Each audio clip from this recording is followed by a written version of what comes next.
मन में ऊंची उड़ान का हौसला हो तो पंख छोटे बड़े नहीं देखे जा सकते।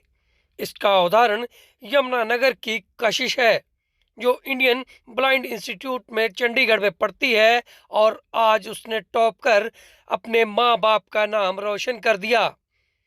दरअसल कशिश डिसेबल है, जिसको 60% दिखाई नहीं देता, और दूसरा उसको स्किन कलर की प्रॉब्लम।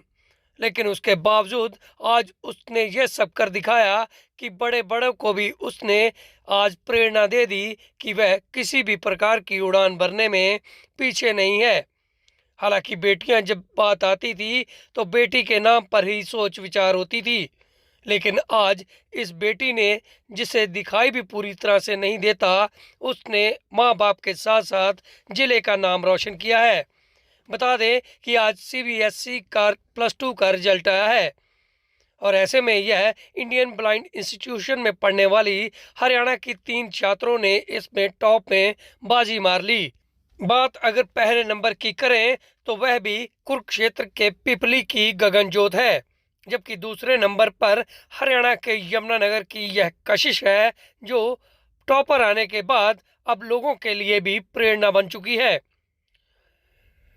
इनका रिजल्ट आते ही तुरंत चाइल्ड हेल्पलाइन की डायरेक्टर मौके पर पहुंची और खुद उनको बधाई देने लग गई, क्योंकि मौका भी बनता था। इन बच्चों के लिए अंजू वाजपेयी ने भी काफ़ी प्रयास किए हैं। लेकिन बात इस बच्ची की करें तो इसके हाथ में जिस डिवाइस को आप देख रहे हैं, इस डिवाइस के माध्यम से इसने आज अपने माँ बाप का और ज़िले का नाम रोशन किया है। और अब यही बच्ची अपने जैसे दूसरे बच्चों को भी प्रेरणा दे रही है कि मन में हौसले हो तो फिर उड़ान देखी नहीं जाती, क्योंकि इसने ये सब कुछ कर दिखाया है, और वह भी अपने माँ बाप और टीचरों की प्रेरणा से। हालांकि एक बच्ची जो डिसेबल थी और माँ बाप के जिगर का टुकड़ा थी, उसको परिवार के लोगों ने चंडीगढ़ के हॉस्टल में रखकर यह सब कुछ उससे करवाया, ताकि वह बेटी के लिए किसी से कोई बात ना सुने। हालांकि कशिश की बहन भी कुछ इसी प्रकार की कलर की प्रॉब्लम है, लेकिन दोनों ही बहनें खुश हैं और एक इनका छोटा भाई है। ऐसे में आज जब कशिश ने टॉप किया तो परिवार के लोगों के साथ साथ दूर दराज से भी बधाई संदेश आने लग गए। सुनिए कशिश की पूरी कहानी और क्या कहते हैं उसके परिवार के लोग। रिज़ल्ट के लिए तो मैं बहुत ज़्यादा हैप्पी हूँ। और रही बात मेहनत की, तो अगर कुछ बड़ा अचीव करना है तो मेहनत तो करनी पड़ती है। ओवरऑल ये था मेरे मन में कि सारा साल की लास्ट ईयर ऑफ स्कूल है, तो मुझे कुछ ऐसा करना है जो अपने आप में एक मिसाल बन जाए। बाकी मेरी मोटिवेटर्स मेरे साथ थे, मेरी पूरी फैमिली, मेरे टीचर्स, मेरे फ्रेंड्स, वो सभी सपोर्टिव मेरे साथ थे। उसके बाद मैंने स्टार्टिंग में ही ठान लिया था कि हाँ, जब रिज़ल्ट आए तो उस दिन मैं साइड में बैठ के रो ना रही हूँ, जो मुझे चाहिए वो मुझे चाहिए उस दिन। तो मैं उसी दिन से मेहनत करने लग गई। बट मेरा क्या था कि मैंने पूरा ईयर ओवरऑल सभी एक्टिविटीज़ में पार्टिसिपेट किया, पूरा उस ईयर को एंजॉय किया, because last year of school भी था। तो फुल एन्जॉयमेंट के साथ मैंने वो पूरा ईयर स्टडी की। एंड देन हाँ, लास्ट जब 2 to 3 मंथ्स रह गए थे हमारे, तो जैसे प्रैक्टिकल्स भी बहुत जल्दी ही आ गए थे। इस बार बहुत जल्दी ही किया सीबीएसई ने सब कुछ।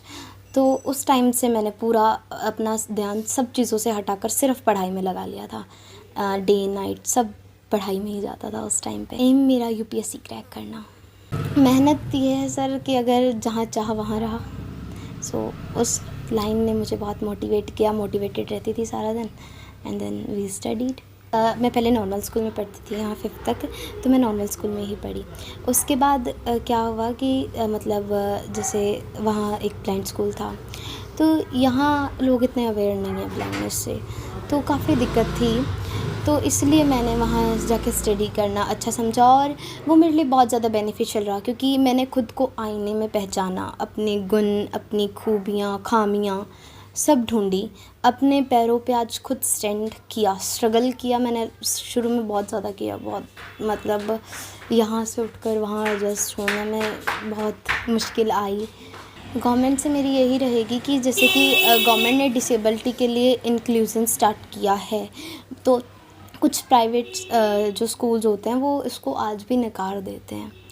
तो मैं गवर्नमेंट से यही कहना चाहूँगी कि वो अवेयरनेस फैलाएं, उन प्राइवेट स्कूल्स के प्रिंसिपल्स को भी कुछ सर्कुलर्स या ऐसा कुछ दें या कुछ कंपलसरी करें कि आपके स्कूल में कम से कम भी 5 to 6 या 7 to 8 डिसेबल पर्सन्स होने ही चाहिए स्टडी के लिए, और उनके लिए एक टीचर भी।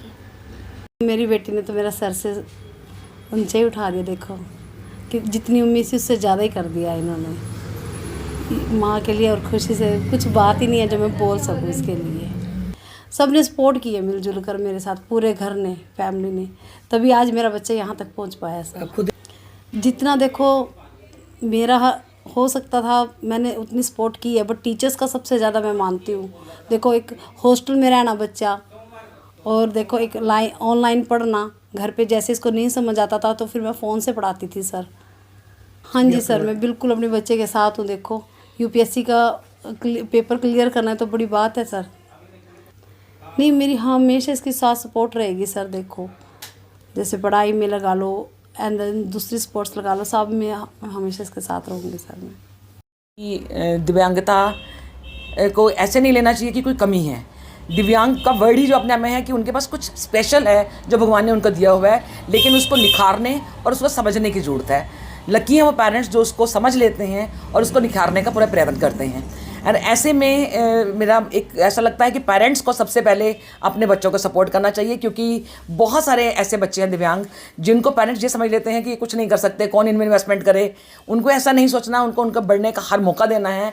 और जहाँ तक अभी बच्ची कह रही थी इंक्लूजन की बात है कि गवर्नमेंट की तरफ से इंक्लूजन, हाँ मजबूरी में कई जो स्कूल्स हैं वो एडमिशन देते भी हैं, इंक्लूड करने की कोशिश भी करते हैं, लेकिन ना तो उनके पास इंफ्रास्ट्रक्चर है, ना उनके पास टीचर्स हैं स्पेशल जो ऐसा कुछ कर सके या उनको इतना सपोर्ट कर सकें या उनको आगे बढ़ने के लिए कुछ कर सकें। तो कम से कम जो इस तरह के इंस्टीट्यूशन लोकल लेवल पे काम कर रहे हैं, आम स्कूल, उनका भी सपोर्ट ले सकते हैं, उनके टीचर्स को बुला के कभी कभी सेमिनार करा सकते हैं।